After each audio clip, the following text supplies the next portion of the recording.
लोकमान्य टिळक, वीर सावरकर, इतिहास आहे आपला, महात्मा गांधी.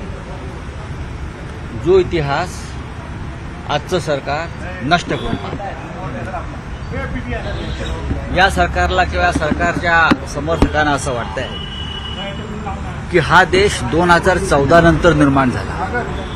तोपर्यंत हा देशच नव्हता. नरेंद्र मोदी प्रधानमंत्री झाले आणि देश निर्माण झाला, इतिहास निर्माण झाला, असा जो अपप्रचार सातत्याने केला जातो किंवा देशाला स्वातंत्र्य हे 2014 नंतर मिळालं, अशा प्रकारे बोलणं म्हणजे देशाच्या स्वातंत्र्यासाठी, देश घडवण्यासाठी जे हजारो लाखो क्रांतिकारकांनी बलिदान दिलं त्यांचा अपमान आहे. जे नवीन पार्लमेंट आहे त्यानिमित्तानं हा वाद निर्माण झाला. 1927 साली जे पार्लमेंट आपण निर्माण केलं, ज्या पार्लमेंटला माझ्यासारखा माणूस सुद्धा 20-22 वर्ष बसतो आहे, त्या पार्लमेंटला सुद्धा एक इतिहास आहे. त्या पार्लमेंटमध्ये सुद्धा अनेक क्रांतिकारक, अनेक स्वातंत्र्यवीर, घटनाकार यांनी देशाची निर्मिती केली.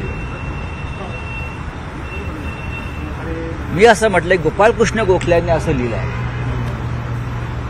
ते जेव्हा ब्रिटनच्या पार्लमेंटमध्ये हिंदुस्थानच्या सुधारणांविषयी, काही कामांविषयी भेटायला जात होते, तेव्हा माझ्याबरोबर इतिहास चालतोय त्या पार्लमेंटमध्ये असं त्यांना वाटत होतं. कारण आम्हाला आम्ही इतिहास वाचणारी माणसं आहोत. आणि ज्या पार्लमेंटला आम्ही कालपर्यंत बसत होतो, आम्हाला असं वाटायचं की या पार्लमेंटला आम्ही चालतोय, इथे महान लोक बसून गेले.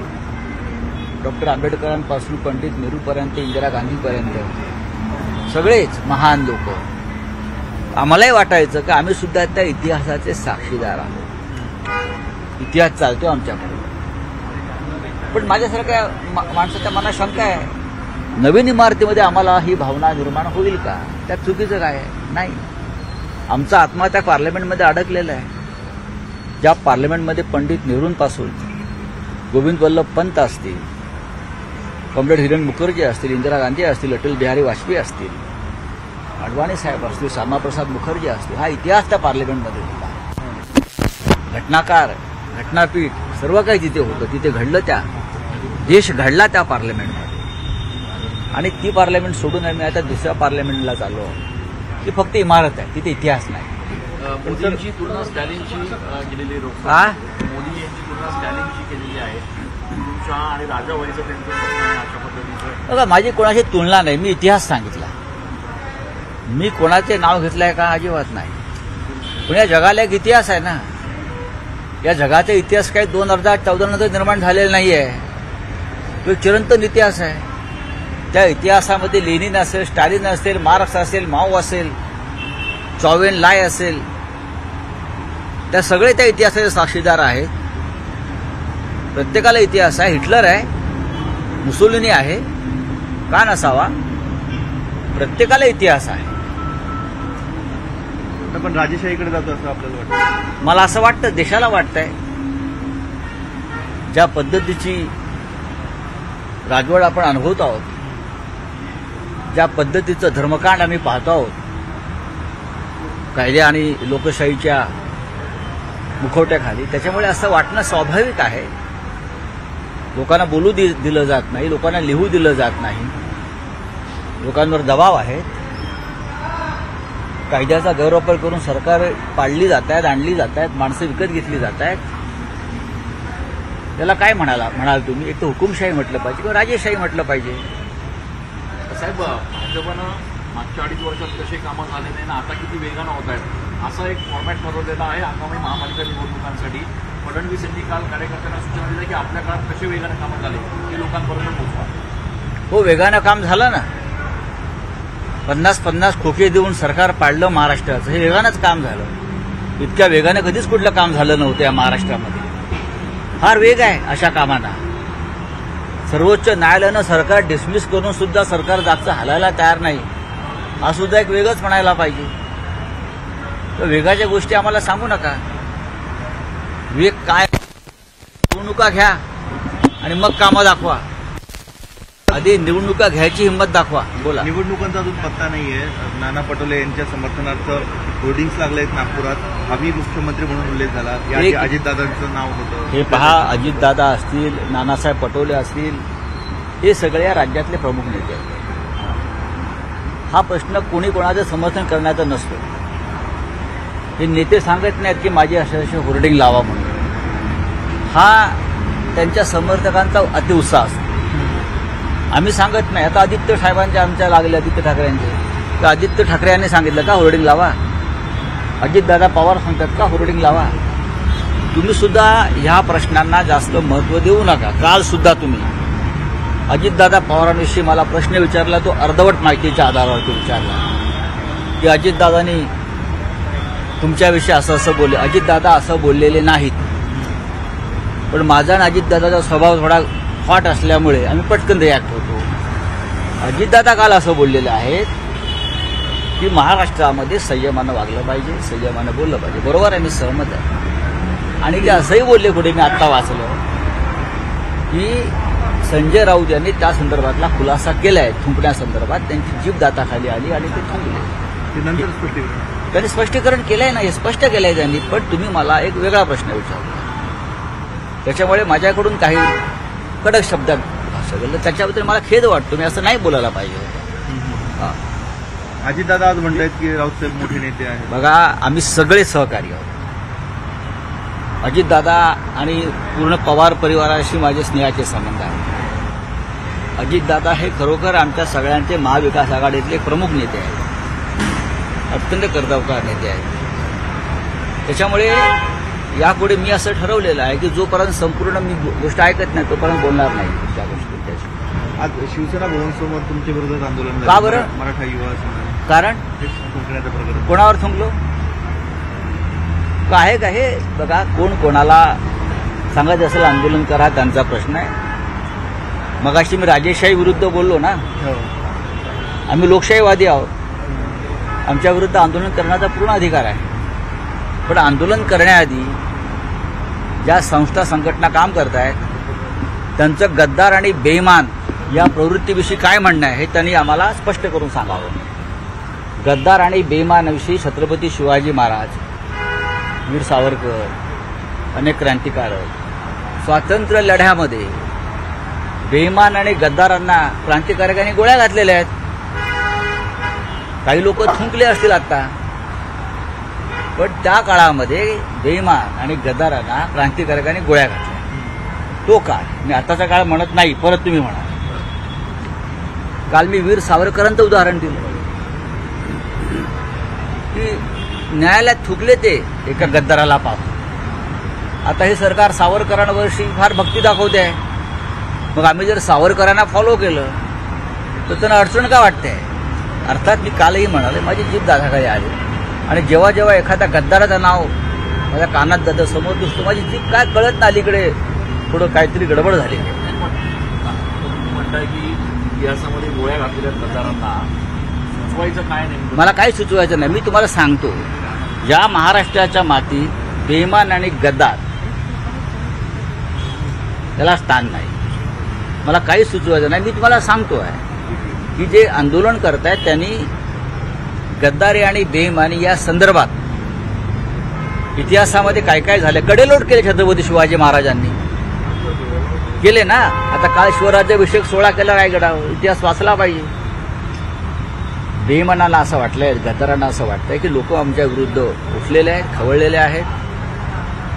भविष्यात आम्हाला रस्त्यावर फिरणं कठीण जाईल, या भीतीतून ही सगळे आंदोलनं होत आहेत. मी कोणत्याही व्यक्तीवर कधीही, तुम्ही माझा आतापर्यंत इतिहास पहा, ठीक आहे, एखादा कडक शब्द माझ्या तोंडून निघाला असेल, कारण मी ज्या वातावरणात वाढलेलो आहे, निर्माण झालो आहे, त्याचा तो परिणाम आहे. पण एखाद दुसरा अपवाद वगळता फक्त बेईमानी हा माझा टोकाचा आणि टीकेचा विषय आहे. सरकार मगाशी म्हणाला की पोस्टर्स लावणं हे अतिउत्साही कार्यकर्ते काही करतायत. आपल्याकडनं सुद्धा काही सूचना अशा कार्यक्रम महाविकास आघाडीकडे कोणी सांगत नसतं. कोणताही नेता स्वतः कधी सांगत नाही माझे पोस्टर लावा, माझे होर्डिंग लावा.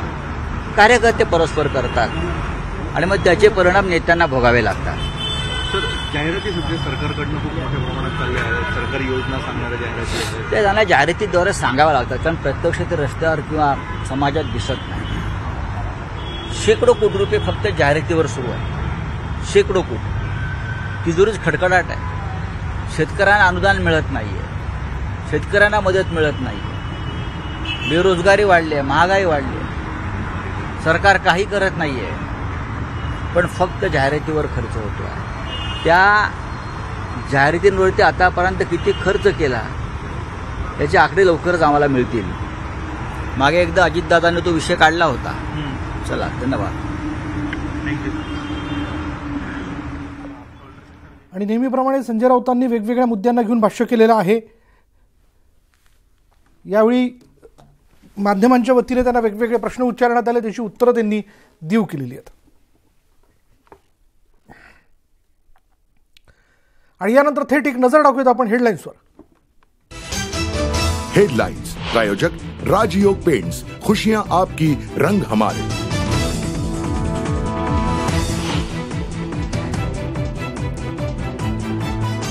देश हुकुमशाहीकडे जातोय, कायद्याचा गैरवापर करून सरकार पाडली.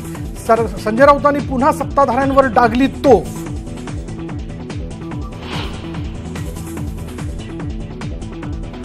नाशिक जिल्ह्यात ठाकरे गटाला पुन्हा धक्का. सुरगाणा नगरपंचायतीच्या नगराध्यक्षांसह 5 नगरसेवकांचा शिवसेनेत प्रवेश. मुख्यमंत्र्यांच्या उपस्थितीत वर्षा बंगल्यावर पक्षप्रवेश सोहळा पडला पार.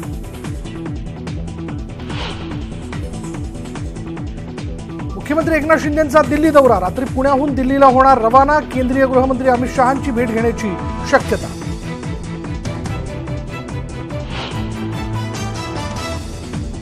मुख्यमंत्रीपदाच्या रेसमध्ये काँग्रेस प्रदेशाध्यक्ष नाना पटोलेंची एंट्री. भंडारा नागपुरात कार्यकर्त्यांनी लावलेल्या बॅनरमुळे चर्चांना उधाण. बॅनरवर पटोलेंचा भावी मुख्यमंत्री म्हणून उल्लेख.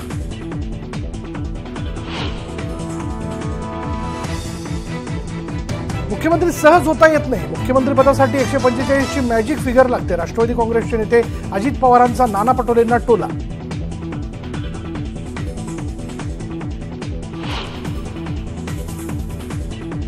पाणी कपातीमुळे पुणेकर संतप्त. खडकवासला धरणात पुरेसा पाणीसाठा असून पाणी कपात कशाला, नागरिकांचा सवाल.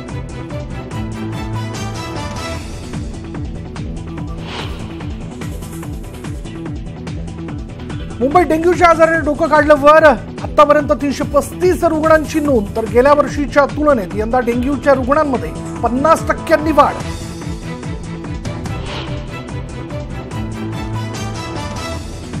सांगलीच्या बेडगेत कर्नाटकी बेंदूर सण उत्साहात साजरा. सोहळ्याला ग्रामस्थांची तुफान गर्दी.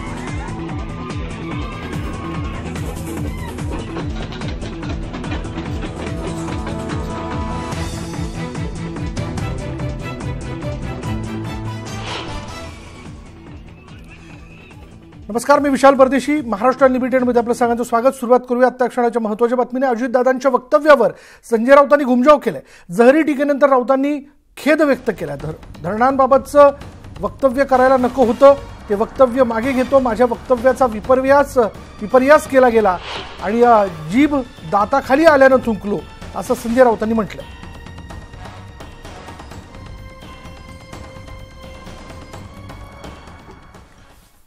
पुढे सध्या महाराष्ट्राच्या राजकारणात पुढील मुख्यमंत्री कोण होणार यासाठी शर्यत लागल्याचं पाहायला मिळतंय. आपला नेता मुख्यमंत्री व्हावा म्हणून कार्यकर्ते बॅनर पोस्टर लावताना दिसत आहेत. भंडारा शहरात नाना पटोलेंचे भावी मुख्यमंत्री असे बॅनर लागले. पटोलेंच्या वाढदिवसाच्या निमित्तानं कार्यकर्त्यांनी असे बॅनर लावलेत आणि बॅनरमुळे चर्चेला पुन्हा एकदा उधाण आलंय.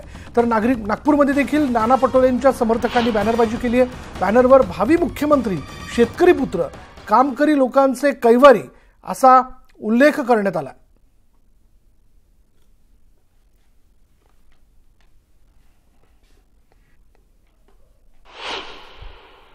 बघा, आता कार्यकर्त्यांचा उत्साह असतो, पण आमची भूमिका त्याच्यातली स्पष्ट आहे की विधानसभा निवडणुकीला अजून वेळ आहे आणि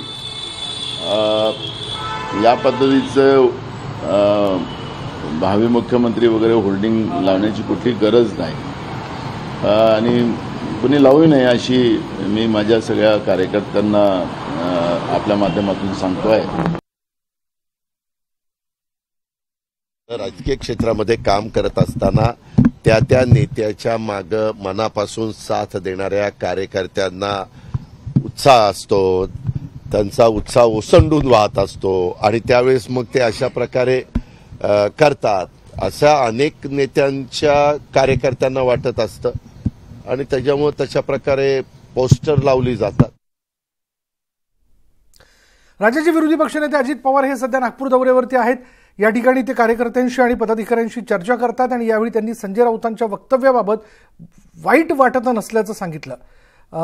आगामी मुंबई महापालिका निवडणुकीबाबत बोलताना बीएमसी ताब्यात घेण्याचं भाजपचं स्वप्न असून त्यामुळेच त्यांचे केंद्रातले मंत्री आणि राष्ट्रीय अध्यक्ष मुंबईत येत असल्याचं अजित पवार म्हणाले. तसंच राष्ट्रवादीने मुंबईत एकत्र लढण्याचा प्रस्ताव ठाकरेंना दिल्याचंही पवारांनी सांगितलं.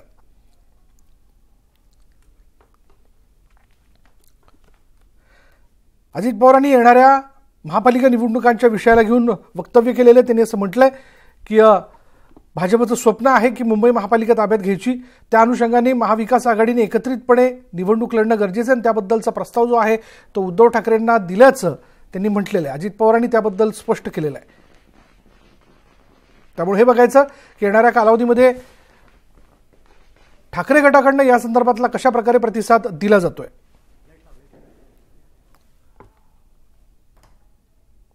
कुठलाही राजकीय पक्ष म्हटल्यानंतर ते कुठल्याही निवडणुकीच्या करता तयारीला लागतातच. आज तर ते सत्ताधारी पक्ष आहे, केंद्रात सत्ता आहे त्यांची, राज्यात सत्ता आहे त्यांची आणि त्यांचं बरेच वर्षाचं स्वप्न आहे की आपल्याला मुंबई महानगरपालिका ताब्यात घ्यायची. सर्वे येत आहेत, त्या सर्वेमध्ये देखील शिवसेनेला जागा जास्त दाखवत आहेत आणि त्याच्याकरता ह्यांनी सगळ्यांनी ताकद लावली. तुम्ही बघितलं केंद्रातले पण मंत्री येतात, त्यांचे केंद्रीय राष्ट्रीय अध्यक्ष पण मधल्या काळामध्ये येऊन गेले.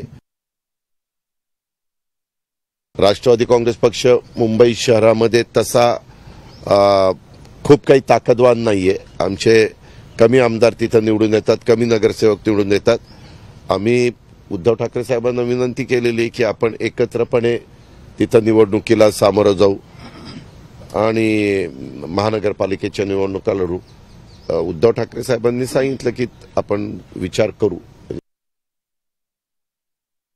संजय राऊत मोठे नेते आहेत, आज राज्यसभेचे मेंबर आहेत. त्या संदर्भात मी कालच तुम्हाला सांगितलं, जर माझंच त्याबद्दल काही म्हणणं नसेल तर तुम्ही का मनाला वाईट वाटून घेता. ज्या त्या पक्षामध्ये त्यांच्या स्पोक्समननी, त्यांच्या प्रमुखांनी काय करावं तो त्यांचा अधिकार आहे.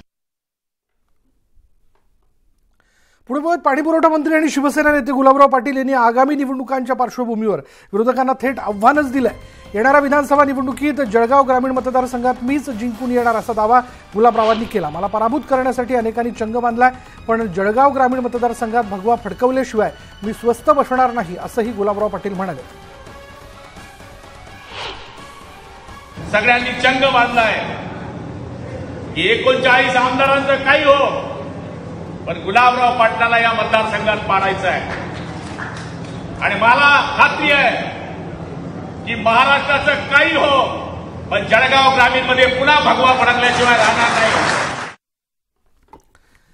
मुख्यमंत्री एकनाथ शिंदेंच्या शिवसेनेनं पुन्हा एकदा ठाकरे गटाला धक्का दिलाय. संजय राऊत नाशिकच्या सुरगाणामध्ये असतानाच सुरगाणा नगरपंचायतीच्या ठाकरे गटाच्या 5 नगरसेवकांनी पदाधिकाऱ्यांसोबत शिवसेनेत प्रवेश केला. शनिवारी वर्षा बंगल्यावर सीएम एकनाथ शिंदेंच्या उपस्थितीत हा पक्षप्रवेश पार पडला. नगराध्यक्ष भरत वाघमारे, गटनेता सचिन आहेर, नगरसेविका पुष्पा वाघमारे, अरुणा वाघमारे, प्रमिला भोयर यांच्यासह सुरगाणामधील ठाकरे गटाच्या पदाधिकाऱ्यांनी शिवसेनेत प्रवेश केला.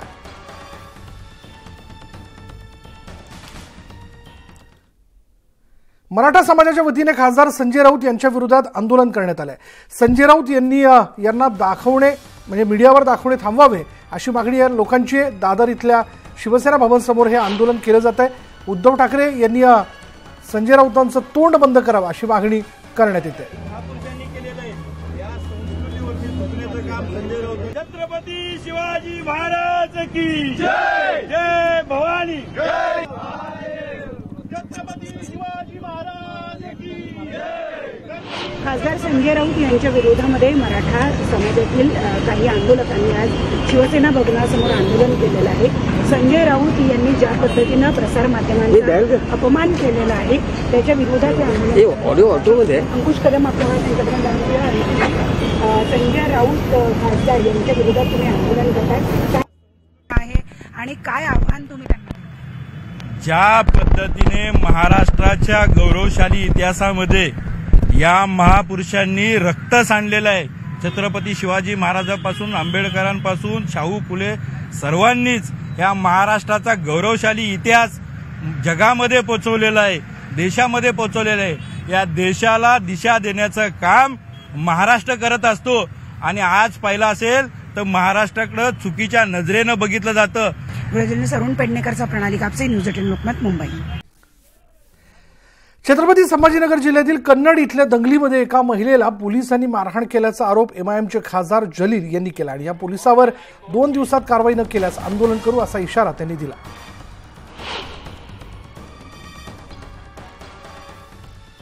एमआयएमचे खासदार इम्तियाज जलील यांनी हा इशारा दिला. कन्नड इथल्या दंगलीमध्ये एका महिलेला एका पोलिसांनी मारहाण केली, त्या पोलिसावर कारवाई झालीच पाहिजे. 2 दिवसात ही कारवाई करा, अन्यथा आंदोलन करू असा इशारा इम्तियाज जलील यांनी दिला. पुढे बघा, ठाण्यामध्ये समूह विकास योजना म्हणजेच क्लस्टर योजनेचा आराखडा अनेक वर्षांपासून कागदावरच होता. मात्र मुख्यमंत्री एकनाथ शिंदेंमुळे आशिया खंडातील सर्वात मोठ्या योजनेला मुहूर्त लाभला. सोमवारी मुख्यमंत्री एकनाथ शिंदे यांच्या हस्ते आणि उपमुख्यमंत्री देवेंद्र फडणवीस यांच्या प्रमुख उपस्थितीत योजनेला प्रारंभ होणार आहे.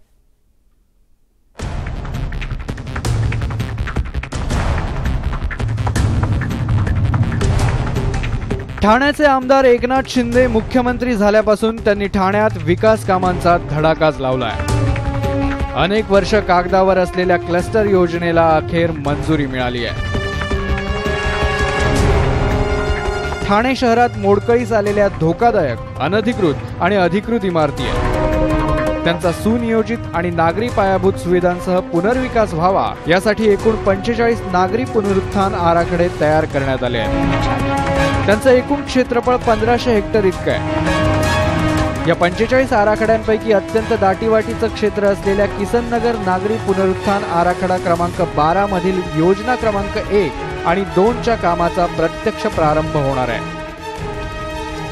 या सुविधा देण्याचं काम या क्लस्टरच्या माध्यमातून होत आहे. त्याला सुरुवात लवकरच होते आहे. 5 तारखेला त्याचं सुरुवात होईल. प्रत्यक्ष काम यामध्ये महापालिका आणि सिडको हे मिळून या ठिकाणी हे काम करेल आणि या धोकादायक इमारतीमध्ये राहणाऱ्या रहिवाशांच्या डोक्यावरची टांगती तलवार जी आहे ही कायमस्वरूपी दूर करण्याचं काम या क्लस्टरच्या माध्यमातून होणार आहे. क्लस्टर योजनेच्या टाइम बॉन्डमध्ये अंमलबजावणी होऊन स्वतःचं हक्काचं आणि कायदेशीर घर लवकरच मिळणार असल्यानं स्थानिकांनी आनंद व्यक्त केला आहे.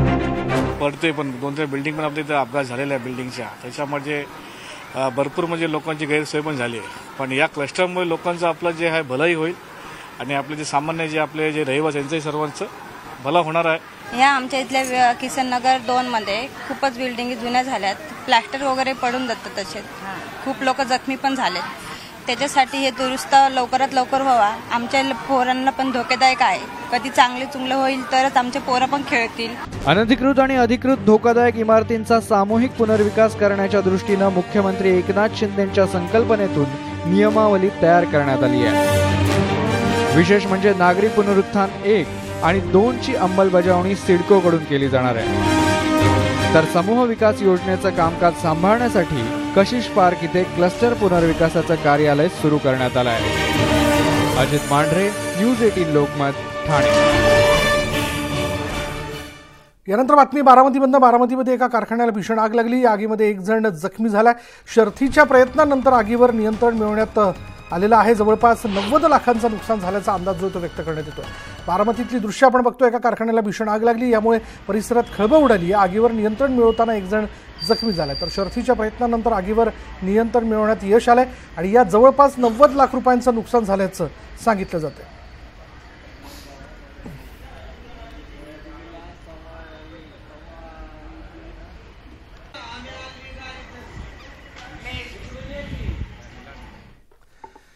गडचिरोलीमधील जहाल माओवादी नेत्याचा मृत्यू झाला. आनंद उर्फ कटकम सुदर्शन असं या माओवाद्याचं नाव आहे. आजारामुळे त्याचा मृत्यू झाल्याची माहिती माओवाद्यांच्या केंद्रीय समितीकडून देण्यात आली आहे.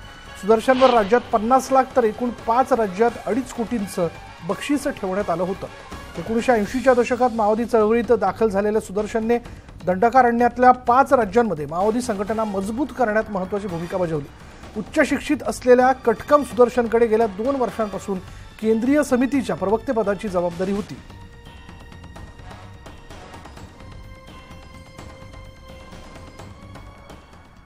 आता बातमी सांगलीतनं. सांगली शहरातील काँग्रेसच्या नगरसेवकाने हवेत गोळीबार केल्याच्या घटनेनं खळबळ उडाली होती.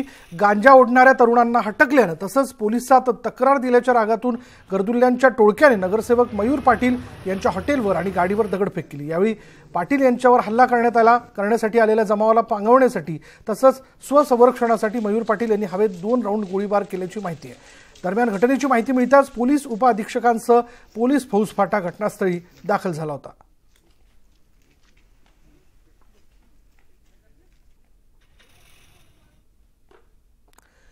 पुणे नाशिक महामार्गावर खेड घाटात ट्रक चालकाला पोलिसांसमोरच नागरिकांनी चांगलाच चोप दिल्याचा प्रकार घडलेला आहे. हा ट्रक चालक जो आहे त्या चालकानं भरधाव वेगानं जात इतर वाहनांना कट मारल्याच्या वादातून त्याला मारहाण करण्यात आली. विशेष म्हणजे पोलिसांच्या समोरच या चालकाला नागरिकांनी मारहाण केली. पोलिसांनी मात्र बघ्याची भूमिका घेतली.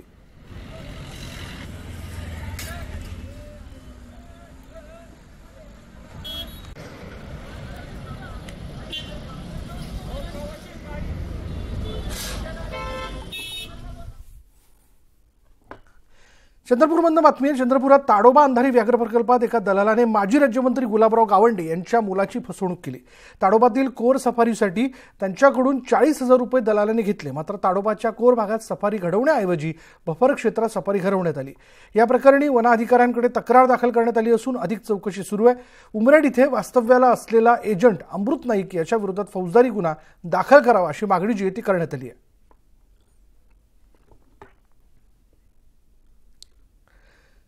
आणि यानंतर इथे वेळ झाली का ब्रेकची. ब्रेक घेऊयात. पहा फक्त न्यूज 18 लोकमत.